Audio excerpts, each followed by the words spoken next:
Welcome, the doctor is in. So you all have come to our podcast session, and I'm Rebecca Snyder, Executive Director of the ACP, and I am so excited to have Andrew Gill here, and I will let him do a more full-flowered introduction because he's done so many things in the podcast world. But he is the co-host and producer of award-winning podcasts and has a lot to share. Actually, Steve Thorngate referred him to us, so thank you very much. And we are here to really analyze what a podcast is these days, why you would want to do it, metrics of success, and what was that fourth one? And there's a fourth point in here too. Well, reasons to podcast. Reasons, why podcast? You always start with your why. So what we'll do is have a discussion around those 4 points, and then we did ask for some case studies. So Andrew Carpenter Alexander, thank you, of the Spectrum has offered up the Adventist podcast for review, and then just so we'd have something to talk about, I submitted my own podcast. So we'll see if we'll get to all that. And this is interactive. If you have questions about podcasts, want to know, don't feel shy if you didn't submit yours ahead of time. Andrew can go on the fly. So I'm going to turn the mic over to you to talk about you. Yeah. I think whenever we talk about podcasts, we have to say, what are we even talking about? Because that can mean a million different things to a million different people. Everyone has their own experience of podcasts. So I'll tell you a little bit about where I come from and my experience of the world of podcasting so that we can tell if we're on the same page. I've worked in public radio, public media for 20 years, more than 20 years. I was at WBEZ for most of that time. So starting in 2004, before podcasts existed. And around 2005-ish, they started podcasting. Shows like This American Life, Wait, Wait, Don't Tell Me were made from there, and a show called Sound Opinions started there, as well as a podcast in 2005. Those were all also public radio shows on the radio. So I worked there for a long time. Eventually, there was an era where they wanted more podcasts. I was a digital producer, so I was making things for the internet as well as radio. So we made a lot of podcasts that were kind of chat shows for a while. And then, of course, Serial, the podcast, blew up, and then everybody knows what a podcast is. And so I feel like that gave me a unique experience that most people here probably could relate to, which is having high expectations for a podcast, but no resources.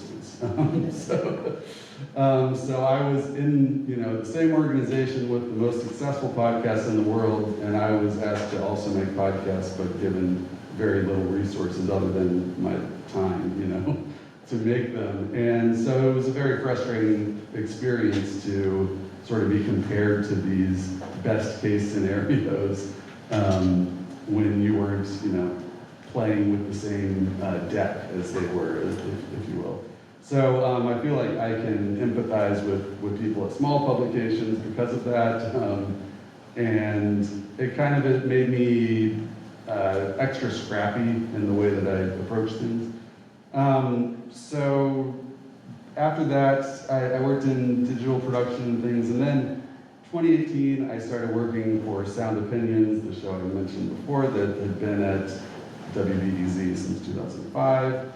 I became a producer for that show, was laid off in 2020 from WBEZ, and became kind of a freelance person. So I kept working for Sound Opinions, which reformed miraculously. And so I was able to take on more clients, though, at that time and kind of look at what I had to offer outside of the public radio world. So I worked with the Christian Century on a podcast, and I still felt kind of creatively unfulfilled and realized that I needed to figure out what show only I could make. And that is how I decided to make a podcast about Christian rock.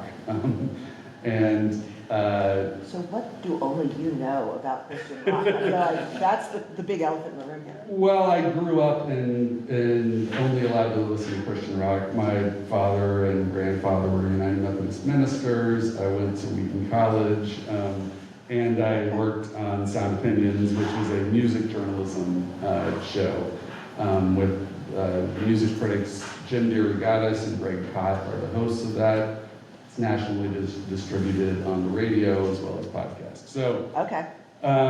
yeah, so I felt like I fell in this intersection, as well as the era of rising Christian nationalism and Right. ex-evangelicals and deconstruction and all that sort of discussion happening.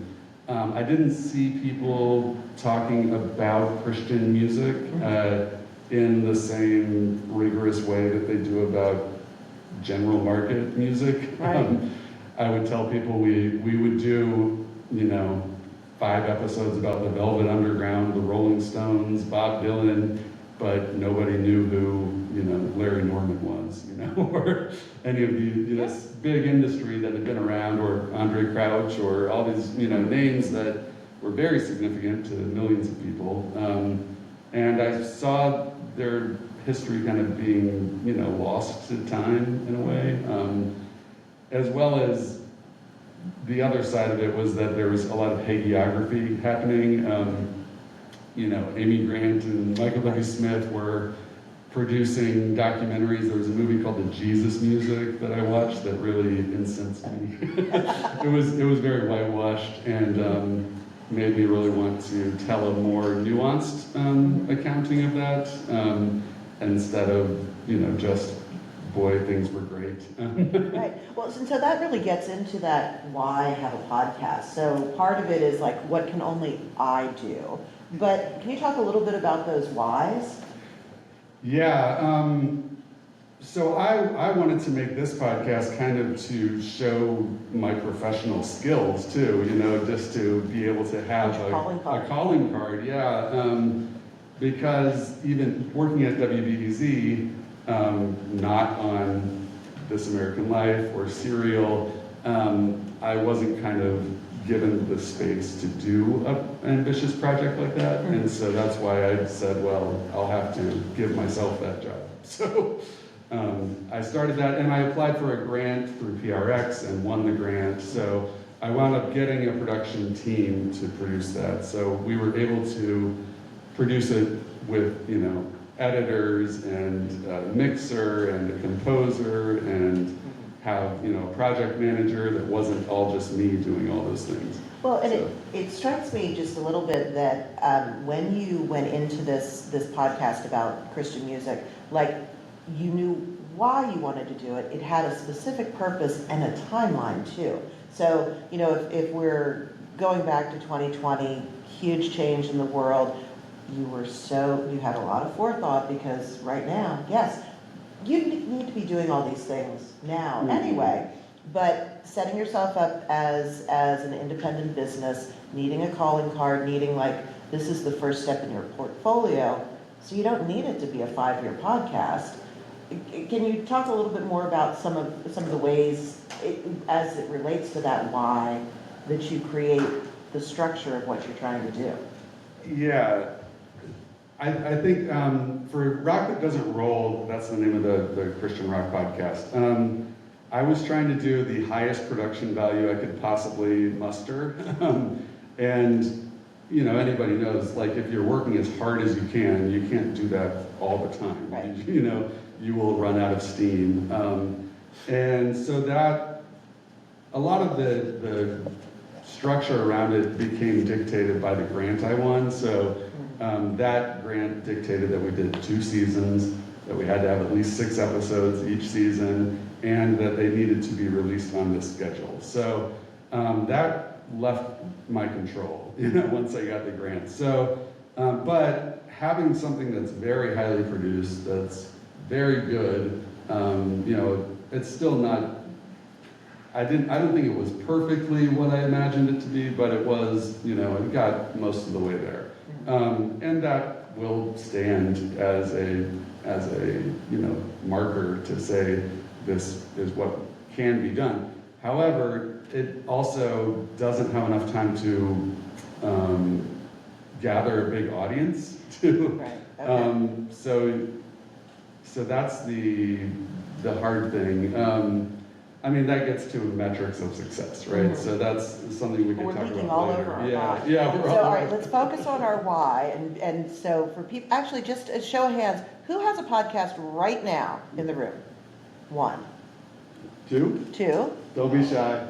Come on. And by podcast, and we'll get into it in just a second, like what is a podcast? But just show of hands, we've got two people, three, Three. okay. And I see a lot of like, maybe I do, maybe I don't. So maybe let's finish with our why and then talk about what a podcast is, so that we can get that, in out sort of, either you're in or you're out on what is a podcast. Yeah. Okay, so I guess the why for why podcast, right? So yeah, I wanted to show my storytelling abilities in audio format, right? So telling this story in this format, my co-host of the Rock That Doesn't Roll podcast is an academic named Dr. Leah Payne. She was working on a book on the history of contemporary Christian music. And so the idea was to tell this story in an audio format where we could play samples of the music we're talking about. That's one good thing, but there are legal hurdles for that with podcasting. We could get into the weeds on that. But just grab me afterwards if you want to talk about the evils of copyright law. But the other thing was, my personal fulfillment. It extended my brand, as far as a person who can make podcasts. But the other reason for podcasting that I really only have grappled with since November when Trump was reelected and the manosphere claimed credit is the parasocial relationship that people develop with a podcast. And as a publication, that might be something you want to foster with your audience and your readers, is to make them feel more like they're friends with you. And that's something that is really better achieved through a always-on podcast and not a limited series. So that's one of those things that people are working hard to unlock, is to how to have a high production value, engaging, story-driven podcast that is always happening, that the audience can develop to some degree parasocial relationship with. Which I know that's generally considered a bad term, parasocial relationships. Maybe if you're the one who's becoming, attached. But if you're the one making the thing, that's kind of what you want, even if it sounds evil. Well, and I just wanted to add to that, because my background is in news media, and so I deal with a lot of secular publications. And just with another client that I have, I actually run a podcast, and our why for that, it's the Press Association. We do a weekly podcast, and it truly is to tell the story behind local journalism and to raise the visibility of our members. And we're also a small organization, and so a challenge, and we'll get into the sort of what is a podcast and kind of how to fit all those pieces together. But partly, we want to, I can't afford in terms of time and resources to have something that is a single-use entity. And so I would urge you all, as you think about your publications and you think about what your content is, you have I think of it as channels. I'm sure people can think of it in different ways. So you have the opportunity to reach your audience through your printed publication, through your website, through your email newsletter, through your socials, and through a podcast, and maybe other things that, are not within the purview of what we're talking about today. That is an exhausting number of channels. And actually, Lee Cato, who I think is speaking maybe in next session, is going to be talking about how to maximize your resources when you are a small shop and try to feed all those beasts. But kind of thinking a little bit in where that podcast fits in your communication world. And we heard yesterday from Estella Calhoun about cultivating donors and things like that. People connect and donate and buy from people they know. So that parasocial Yeah. idea, that's another way to connect with your audience. And I think, hearing the voice, hearing, this is what we're thinking about, those are really powerful pieces. Yeah. So that's, so I want you all to just take a moment to crystallize your why. If you're thinking about a podcast, scribble it down. Why the podcast, and why are you the only entity that can make that podcast? So a little unique, and I'll let you gather your thoughts on the mechanics, the what is a podcast and Yeah. things. Yeah. I wanted to talk about the types of podcasts, right? The way, and I think that broadly we can divide it into two types, right? There are either storytelling or storycasts or chatcasts, is how I read someone describe it recently. A storycast, is driven by the narrative, and that is the end all be all of everything you're doing is the narrative. A chatcast is just about hanging out, having a conversation. Now these can overlap and bleed. I feel like for a long time the storycast was This American Life, right? Or anything that's made like This American Life. And then a chatcast would be like Joe Rogan, or anything that's just people hanging out. And that is really riding on the parasocial thing, but they can overlap a lot. And I feel like one good example, the Daily from the New York Times, right? When I first heard the Daily, it sounds like a chat cast, but it's really a story cast because it's just two people talking usually. It's just the host interviewing a reporter about the story they did. But they have structured that so carefully that it is a story and the narrative is the thing pulling you through. And it sounds casual, but when I worked at WBEZ, the Daily would sometimes use our studios to record their, Chicago-based reporters. And it was, because it was high quality. They'd connect, with the person in New York who was talking to them. And the engineers would say, those episodes are what, 30 minutes, 20 minutes, something. They would have those reporters in there for 3 hours doing, 5 different versions of the story, repeating it over and over and over again. The most frustrating, annoying, just unrelenting, process to produce this thing that sounds off the cuff, Yeah. And they have, you ever listen to the credits on the Daily? There's about 30 people that are full-time New York Times employees that are working on that show. And what are they doing? They're all structuring these stories so that what sounds like a conversation is actually really compelling and pulls you through, and you don't get bored and lose interest after 30 seconds. So yeah, storycast versus chatcast. Then limited series versus always on. We talked about that a little bit. The real, the upside of a limited series is you can make it as good as you want because you can work on it for as long as you can stand to work on it or can afford to work on it and then put it out. But with an always-on show, you have a weekly or bi-weekly schedule or monthly, that you're constantly having to fill that hole.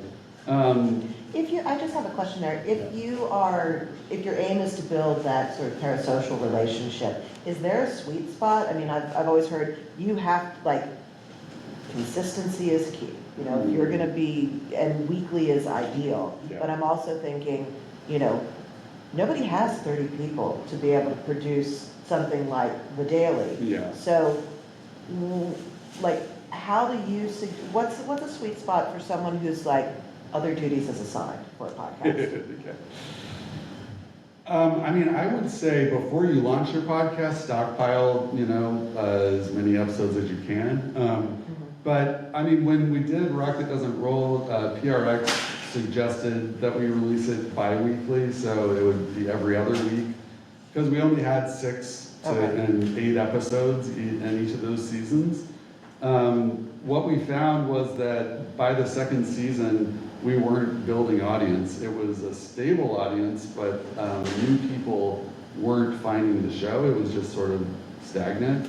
And so before we're going to do a 3rd season independently, the PRX grant is over. So the goal for us is to do it weekly and see if we can get the audience numbers to go up. But we're going to stockpile 10 episodes before we do that, so that we don't wind up, under the gun to finish that up. And everyone is doing, this is their second job, Right. 3rd or 4th project. So yeah, I mean, whatever you can do consistently is the sweet spot probably, but weekly really seems to be key. But if you are going to ask for someone's time every week, you really have to convince them to stick around and that it's worth their time, which I think is something that most non-blockbuster podcasts need to work on really hard. In your first 30 seconds, you really need to hook the person, tell them why they need to hear the whole thing, or set up a question, make them curious, make them, even if it is a chat, you need to have a reason to stick around and choose to spend their time on this instead of the other million things they could do with their time. So, I'm just thinking, putting it in a writer paradigm, because we have more writers here, you need a good lead. Yes. And it's not, and I was flashing back to all the podcast episodes that I've done. We've celebrated over 100 now. And I always start off with, I'm delighted to have blah, blah, blah in the studio. I'm like, how foolish of me. So you have revolutionized my life in just a moment. And so thinking about, those mechanics, it sounds like once you have your why, then you need to get your ducks in a row on how you are going to manage and piecemeal this out so it's not a passion project that burns out. Yeah. That's what I'm kind of getting from on this. And I would say, even if, the basic podcast that people are doing is I'm so pleased to talk with so-and-so. Tell me a little bit about you. Let's get things warmed up and get going. And I would say the one thing you can do that's going to make your podcast a lot better, even that takes not that much effort, is record your interview and then have at least a day or two, and then record a separate introduction where you've already done the interview, the good parts, hopefully you'll listen to it back at least once, right? And you can say, this is my guest today, we talked about this, it was the reason he's on, or the reason she's on, is because they did this really interesting thing, and I was surprised when they said this, which is going to come later, and here's my interview. And also, edit out the throat clearing, you don't need to hear that first 5 minutes of the conversation. If it's an hour conversation, probably there's not much memorable in the first 5 minutes. If there is, keep it, of course. But you can start where it gets interesting, You could obviously let your guests know I'm going to edit this interview so that they don't have the assumption that it's going to run verbatim. Right. I know some people do have a hang-up about that. They're like, we recorded the podcast, we have to put out everything that someone said, and if we edit it, it's a controversy.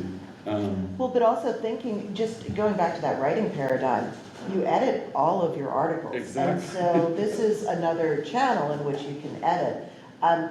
We talked a little bit about frequency sweet spot, but is there a frequency time frame? Because I've heard in some ways, well, this was in the before times, where you want to measure to somebody's commute because, when they're walking the dog, so it should be 20 minutes. But you can't really talk about something in 20 minutes. Mm-hmm. What do you think about time?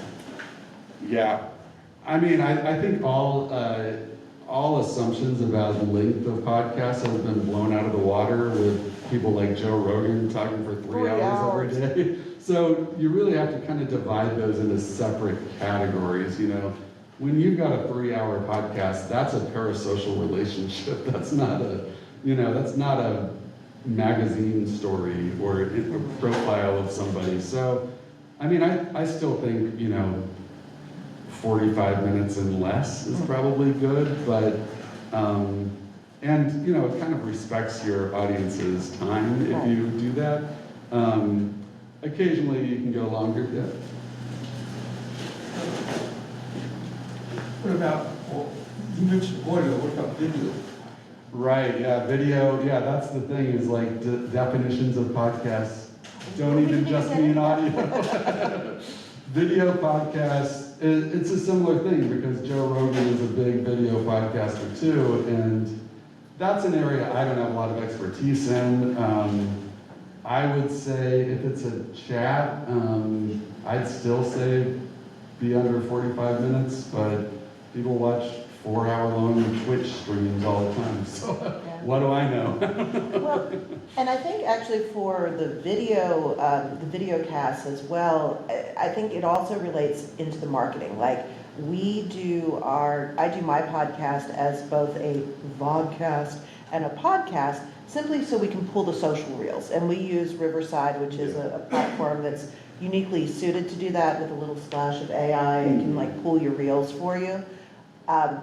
But I don't think I would, I don't want to watch me for 45 minutes and like all my weird tics. I don't need that. But I do need it for social reels. Mm-hmm. So we focus on calling it a podcast, but I think only my mom watches it on YouTube. And that has its own concerns and issues because she's always like, you look a little tired. Are you okay? So beware of that in your video casts. Yeah. There are a lot of software tools that can make it pretty easy to make a video version. So one tool that I have a love-hate relationship with it, mostly love though, is a platform called Descript, which it can edit video. They also own a platform called Squadcast, which is similar to Riverside. You can record interviews, it'll record the video as well as the audio. And generally it gets better quality than Zoom because it will take the guest's computer microphone and camera, record it locally on their machine, and then when the interview is over, uploads it. So you don't have the bandwidth issues. Sometimes Zoom will, get compressed or drop out. And so using those platforms is more reliable than Zoom, although they are not 100% reliable. I've lost things from them. If your guest's internet connection goes bad and their computer doesn't fully upload the file, then sometimes it can be lost. But so that's something to watch out for. But using Descript, though, the revolutionary thing about Descript, and there's a few other platforms that allow this as well now, is that it will load your audio and video in as a text document. And you can edit your audio using a text editor. Now, it gives you enough ability to make really terrible podcasts. So it has AI tools that will remove every pause, every every stutter, and if you let it do that, your podcast will be unlistenable because the edits are so distracting and it sounds unnatural. So I would say turn those things off. But with a little bit of effort, and you can always hire me for your organization to do this. You can edit effectively in Descript, and you won't be able to hear the edits. But it is a really good way to combine written narration with interview audio, or to edit boring parts out of an interview, or questions that don't go anywhere, to get down to one of those target lengths. But it will also export video clips too. So I use the video in that for social media. Yeah. Got it. So anything else on mechanics or sort of structure of the podcast, like what is a podcast? And do you all have any questions while we're here? Yeah, go ahead, Carlos. Have you tried going live? So the question is, have you tried going live? Do you? Doing a live stream or live in person? Yeah, live stream. Okay. No, I haven't. That is something I don't feel like I have audience waiting with bated breath just online to see what I'm going to do. So I haven't really gone into that area. So, we did some when I was at WBEZ, but those things were 10 years ago. So I bet that they wouldn't apply now. There was Facebook was pushing Facebook Live for a while, and they were giving. We found out later that they were giving a lot of news organizations like NPR, New York Times, MTV. They were giving them like checks, like big sums of money in order to use Facebook Live on a regular basis, and then they just pivoted at some point, and a lot of people lost their jobs because, there goes, $200,000 worth of money we were getting from Mark Zuckerberg. So yeah, we did that occasionally, but we didn't get those checks at WBEC. But every organization was then expected to do it, and so we did some of that stuff. But I guess maybe that's why I've avoided it since then. Yeah. Well, I also think it comes into, how tightly scripted are you going to be? Because not a lot of people have the patience to listen to like a Joe Rogan style podcast or live stream. And we all ramble, so knowing what you want to hit, and I think some of our people who preach for a living are probably better able to do this. Yeah. But yeah. Yeah, I just remembered, I just lied. I did do a couple of live online events for Rock That Doesn't Roll. PRX wanted us to do some launch events when we launched each season. So we did do one when we launched our second season.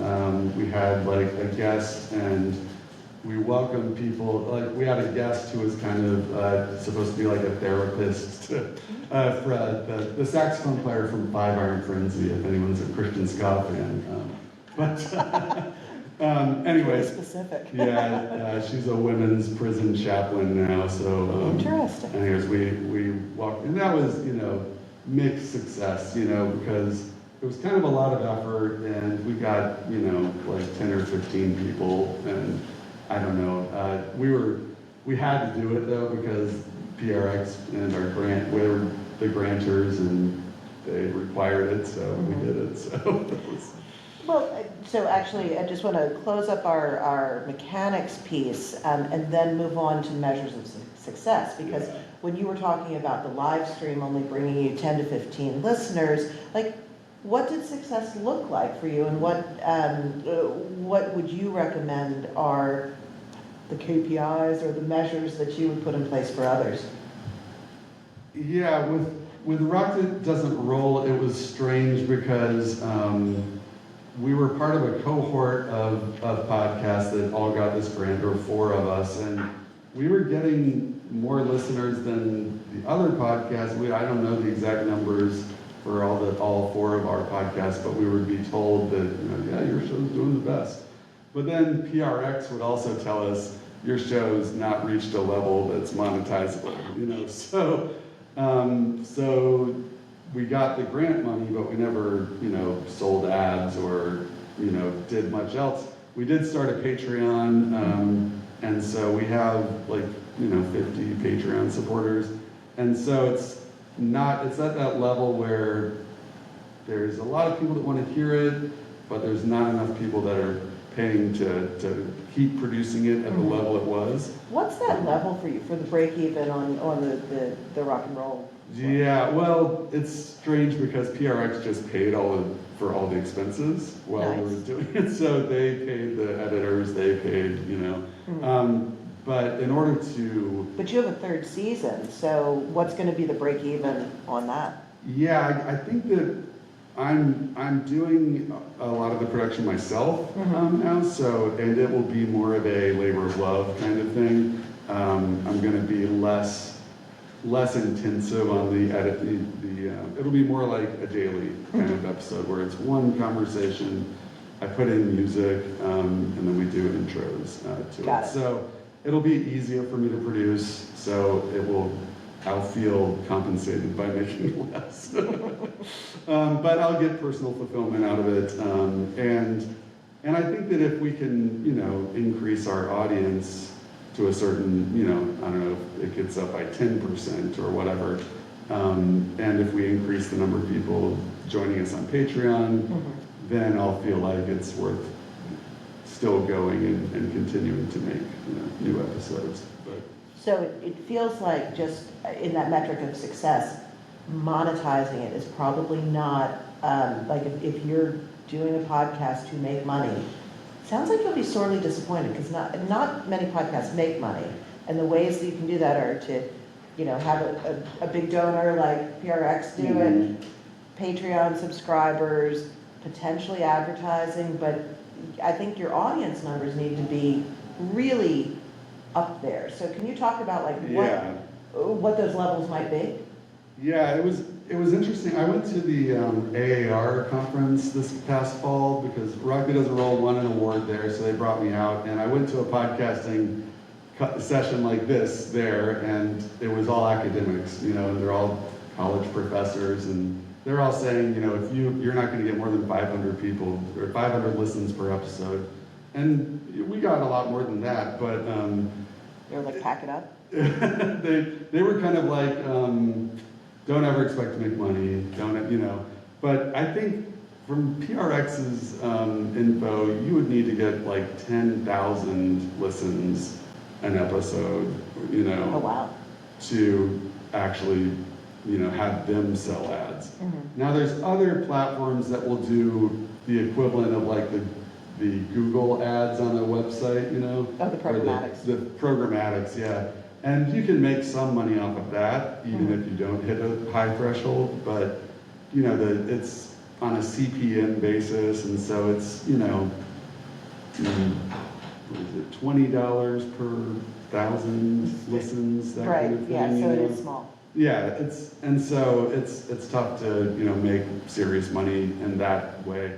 I think that, for a niche podcast like ours, they would Patreon, or if you already have a subscription model for your magazine, those avenues are probably better than trying to get ads, because So Christian media is not in it for the money, and I think we all recognize the money's not in Christian media. Yeah. What are the other, so audience is probably a way. What other, are there any other measures that you like to use to say, this is a good podcast? Yeah, I think engagement, with the audience. If you get feedback, ask your audience to give you feedback, and if you get that feedback, then it's good. But also just, if you deepen the relationship with your audience, if your audience really loves it, like the thing I enjoy about Rock That Doesn't Roll is even though we haven't been putting out episodes since, I don't know, last November probably we ended our last season, or maybe even before that.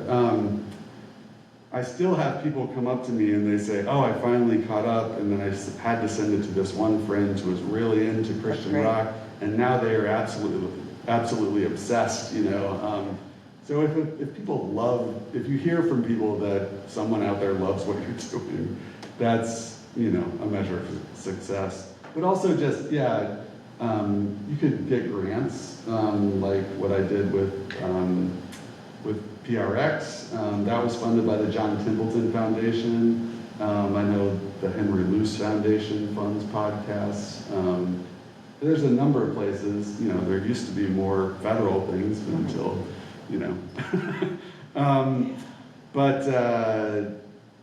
so you could find grants to fund it. You could find, also if you increase your subscribers to your magazine, if you get people listening, anywhere you can convert people into subscribers, whether it's in the magazine, a direct mail or email or website or podcast, that's success, I'd say. Yeah. Well, and it also occurs to me that much like woodworking or painting or literally everything in life, you need to plan. So if you start off with your, why am I doing this? What kind of resources can I afford to put into it? For how long and what depth? And how am I going to feel successful? Those are all the pieces that you really have to be stern with yourself and think through. Okay, how is this truly going to work? And where does it fit in my pantheon of content? And then, you can start to put in feedback mechanisms and loops, which you probably already have in your other pieces. So if at heart, podcasts are truly, they're another format. So, I'm old enough that I remember when the website was like this brand new big thing, and we all got caught up in the idea that it was like totally radically different. And then you realize content is still king. It's just a different format. And it has some different rules and some different ways to engage, but it's still about content. So I think we've hit our 4 points, have we? Did we miss one? Yeah, pretty much. Let me just check my notes. And then we'll put the Adventist, Alex Carpenter, who has not come in person, so we'll get to talk frankly about his podcast. I'll put it up on the screen. Oh, one other thing about measures of success. I was thinking also, it's a way to keep employees happy. If you have people that keep asking for more opportunities or asking for a raise you can't give them, you can at least let them have the leash to do a podcast. Yeah, a passion project. Go ahead, Carlos. All right, once you figure all those things out, what tools do you need to make it the standard of production? Oh, sure. Well, I can tell you the ones I use. You can probably use less. So the platform I had mentioned, Descript, that is a good one. That has a cost. It depends on what subscription you get, but it's probably $30 or less a month. I edit my audio on Pro Tools, but there are also cheaper digital audio editing programs. You might not even have to do that if you're using Descript and you don't have someone with expertise. It will export audio that you can upload as a podcast. And then you'll want to have a host that you can upload it to. There's many free hosts. Well, and that does get a little confusing. So tell us a little bit about, do you go with Buzzsprout? Do you go with Spotify? And what are you looking for in a host? Yeah, there's another one called Red Circle, I think. Oh, I've never heard of that. Seems good. The host will basically determine whether or not what kind of ads you can put in your podcast. So there are dynamically inserted ads. I don't know if people are familiar with this, but most podcasts you listen to now, it'll insert ads when you download it to listen. Like when you start playing, it'll squirt in whatever ads have been sold or are programmatic. And so sometimes you'll hear an ad break and there's no ads. They'll be like, we'll be back after this, and then they come right back. That's because no ads were sold. And they don't have programmatic stuff to fit in there. So the host you use will determine what kind of ads they're going to dynamically insert. Spotify is trying to suck up all the oxygen and get everyone to use them. So they do offer a free service where you can do that. So if you want just the simplest, most straightforward thing and you're happy with the Swedish people killing the music industry, you can just go to Spotify. Now, above your computer, are there other things like sort of particular microphones? Well, yeah, microphones for sure. The USB microphones. I use one that's made by Shure that's like about $300, and I think it's really good. And it can plug directly into a laptop. So it's nice because you used to need, an external box to connect a microphone to a computer or an external recorder. But you really can skip those steps if you want to. So if we're talking, doing it as cheaply and simply as possible, you can get a USB microphone, and there are many good ones that are, $300 and less. There are some that people love that are even $100. So you get one of those, make sure you're in a room that is quiet. So the smaller the room, the better, the less reflective surfaces, if you want to get good sound quality, That's something I've been working with academics on their podcasts since I did Rock That Doesn't Roll. I've been working for this organization called the Institute for Religion, Media, and Civic Engagement.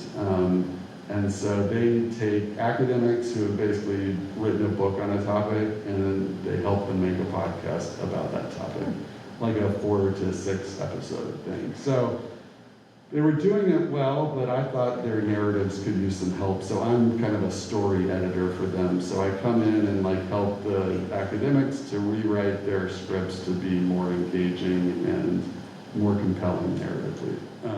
But one of the problems we have is when these academics record their audio, like this one guy, he's way off mic and it's echoey and it's, that's been a big problem for me in the past 2 weeks. Or did you have a question? Yes, my question relates to the season. You've talked about the fact that you had a 6-session season and a 10-session season, so what makes a season? Yeah, it's basically just a way to give yourself a break. So you can, kind of go dark for a little while. Because, the Apple Podcast Store or Spotify's podcast is just a graveyard of abandoned podcasts, right? So you want to make sure people know we're not done. We're going to come back, even if we're not doing things right now. And so, I kind of thought of the seasons as we had a organizing structure for each season, right? So the first season we were we want to talk about Christian rock. Let's talk about archetypes of bands and listeners. And so each episode was the punk rock kid, the wannabe CCM star, things like that. And so that was the first season. The second season was different, and it was just a way for us to organize and to have a break in between. And then we also did some bonus episodes that were lower production value, that were easier to produce. So that's kind of one thing I was saying is people that are really savvy that have podcasts are trying to be always on, but also be story driven. And so they intersperse, they might have something that's really ambitious that they want to do, that's going to take a long time to make, and they will work on that for a long time, but they will have low production episodes they can put out in between, but not even on the same topic, on different topics, So if you have things, even if it's just a check-in, if it's just internal staff, talking, like the Mockingbird, do you guys know Mockingbird? Anyways, there's some podcasts that are just a collection of 3 people that just talk, and that's every episode is just these same 3 people talking. But you could do that and then have limited, ambitious things you do that go on that same feed, because that's where your audience is looking for podcasts from you, and you don't have to always be that hard, The podcast world to me feels very oversaturated in a way. There's so many podcasts that it's hard for you to tell people that your podcast is worth listening to and something that they've not heard before. How did you go about navigating that in the podcasts that you've done and advertising or showing people that your podcast was one that's worth their time? Yeah, that's the hardest part, is getting people to listen to your podcast. I would say one thing that is really smart, and everybody could help each other in this room is going on other podcasts to talk about your podcast. And so that's, if you really have the passion to do that, and you get 20 listeners from this appearance and 20 from there, and eventually you might, gain some steam. But that is the thing that nobody in the industry really knows how to do consistently if you don't have money. If you have money, it's a lot easier. But you can buy ads, But there's also promo swaps. People, if you reach out to a podcast that has a slightly bigger audience and say, hey, we're launching this thing, would you put a promo? And that, you just basically, it's a free ad.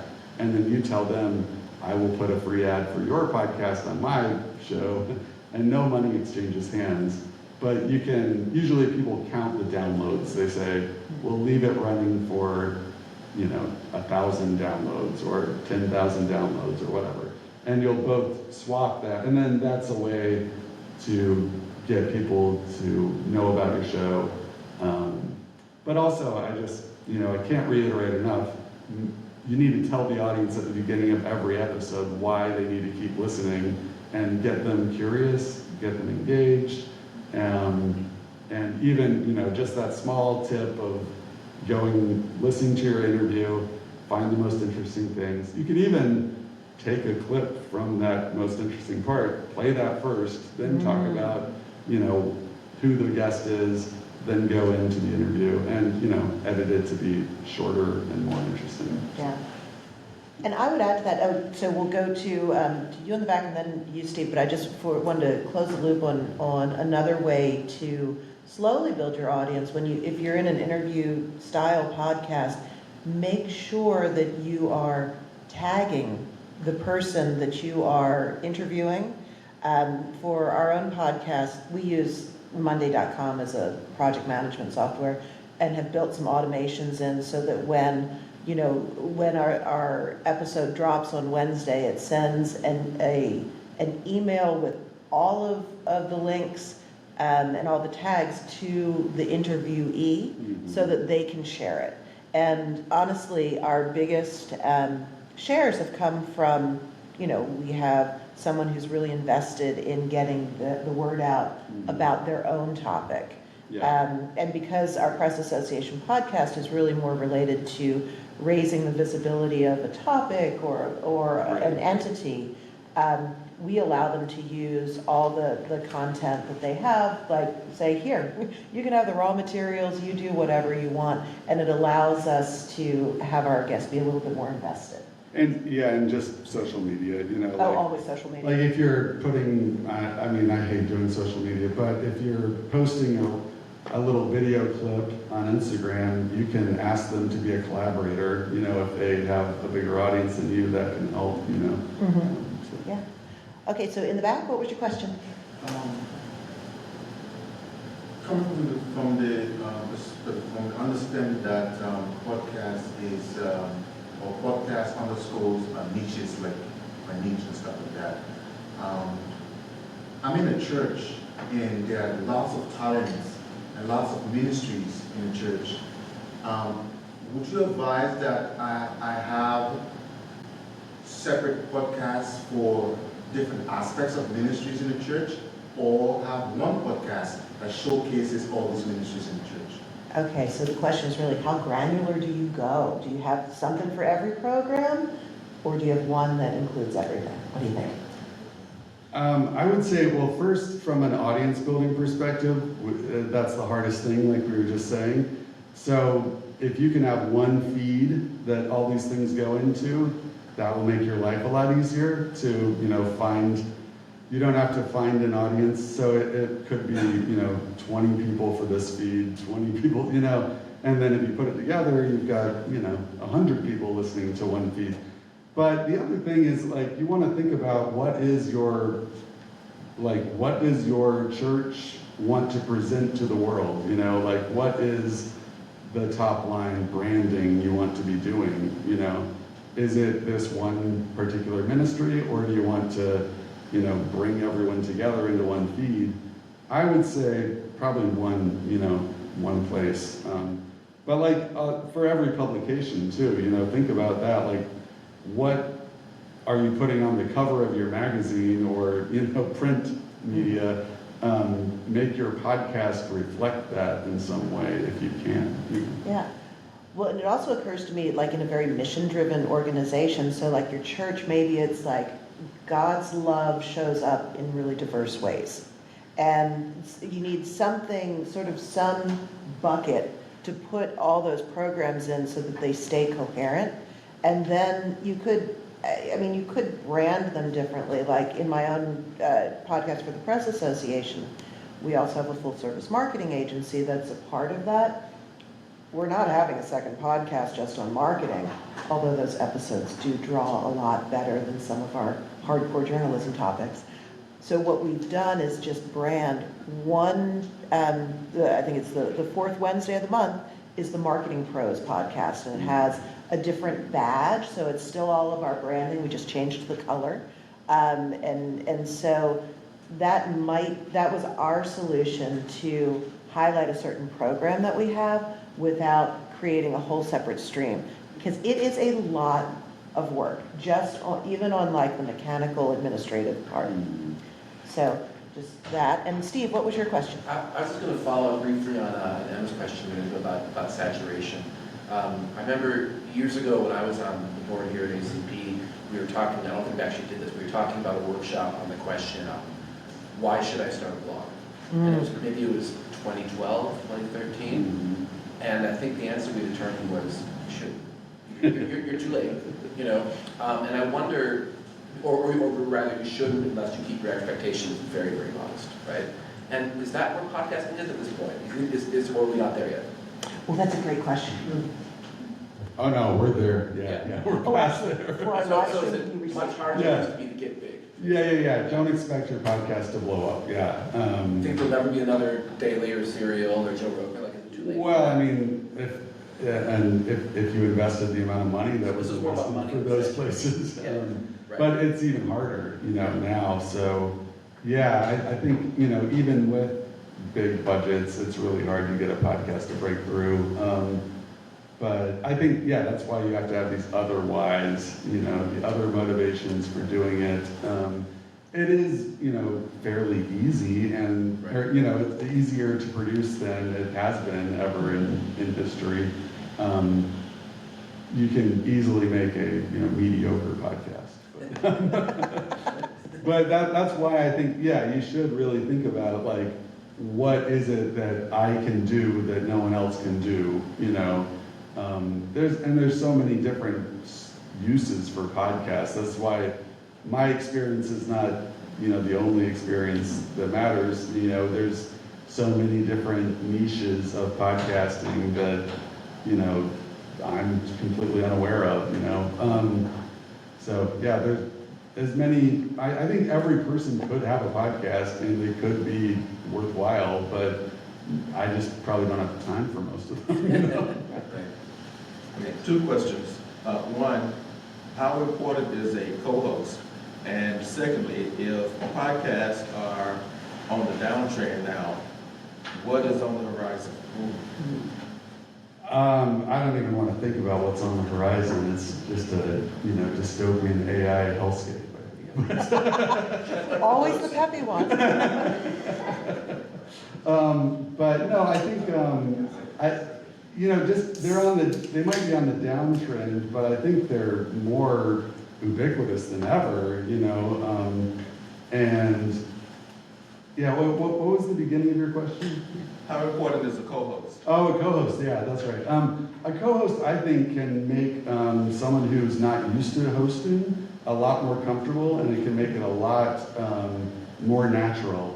Because one of the problems I see a lot of people doing, especially like the academics I've been working with, is they will just start monotone droning and just like reading things and don't sound like humans talking, and it's just not very good to listen to.